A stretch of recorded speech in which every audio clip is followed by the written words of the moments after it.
Welcome to News West 9's West Texas View with Johnny Lou Avery.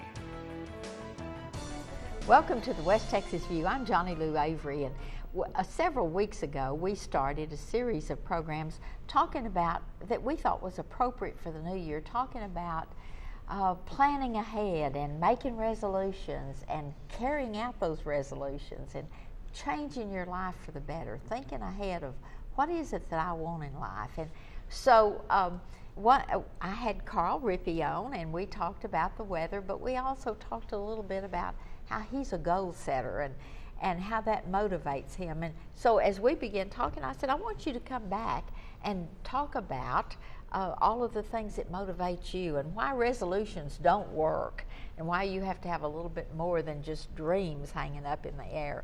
And so that's what we're going to talk about today. You all know Carl Rippey because he's one of our favorite weathermen at News West 9, and it's always such a pleasure to see him on air doing that kind of work. But I think you're going to find it a real joy to hear him talk about some of his experiences as he has grown and developed his own ability to be more positive as a human being, to set goals in all areas of his life, and so on. And so, Carl, thanks for joining us today, and we're going to ask you to come back next week, and we're going to do a couple of programs so that we can get all of this thought about in January, so people will have the rest of the year to be working on their own lives. And I want you to start by talking about just how goals work in your life. And that's an excellent question, and as usual, it's great to be with you. It's great to also see you again. Johnny Lou had mentioned about resolutions not working. The reason they don't work is by February, maybe the second week of February or so, they begin to get soft because they don't have a basis, they don't have a background. And in answering your question, so many times we don't put words or actions to our resolutions and our goals, and we mean well. We want to carry them through the year, but somehow they get lost in the translation because our motivation tends to fall off because we aren't focused on those goals. So in putting a goal together, a lot of times there has to be a step. Now, some of the basic steps are you have to write these goals down. Write them out on paper. If you have a pencil and a paper now, that's really all you need. Write these down. If you don't have anything to write with or anything to write down on, we'll have a break here in a few minutes. Go get a piece of paper, go get something to write down, go get your notepad, your iPad, your computer, whatever it is, and write these things down and put them into a step form, because you have to start with somewhere. So you establish that first goal, and I know this to work. I know that this works in my life. I know that it's worked in your life. I've seen things happen for other people, and it's because they've written these things down. And Johnny Lou, you mentioned that you leave your goals up on the refrigerator. That's an excellent place to put them because you see them on a regular basis, and that's what keeps them fresh. There's other techniques where you put them under your pillow or on your bed so that when at the end of the day, they are right there and you look at them and you review them. Other steps are you visualize what you've written down. So you've written it down, you've put steps to it. The key is visualizing that actually happening. So you begin to attract that that completion right to yourself, and you see things unfold that you wouldn't normally see unless you had written them down, unless you had put steps to it, unless you put action to it, and then you visualize. So in order to visualize, you take a few minutes in the morning, a few minutes in the afternoon, a few minutes at night, whatever works out with your schedule, and you see that happening for yourself, and you say, well, that's nonsense. I'm telling you, it's not nonsense. It works. It actually works. There'll be things that'll happen that you didn't even expect, that are beyond your wildest imagination, that just all of a sudden they just start laying out for you, and you stand back and you look at it and you think to yourself, well, isn't that amazing? And how did that happen?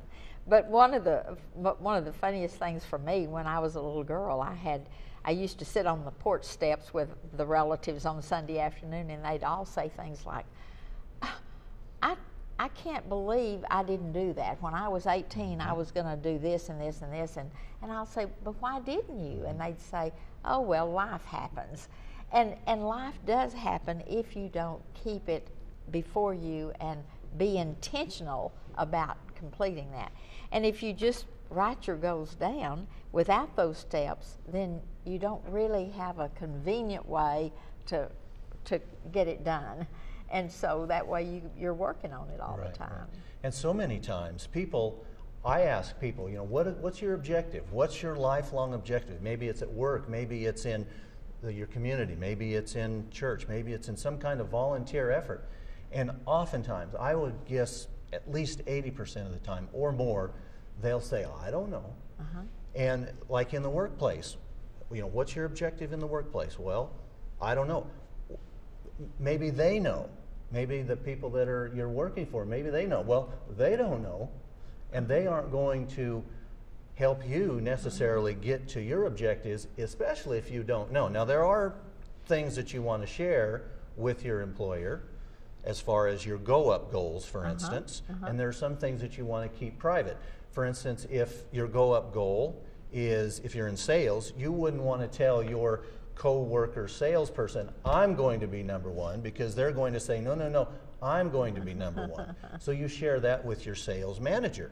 Your sales manager says, well, these are the numbers that we want you to achieve. These are the numbers that you have the opportunity to achieve. Let me help you. He, she, they will help you then get to that, that number. But you have it written down, so you have something tangible that you're working toward.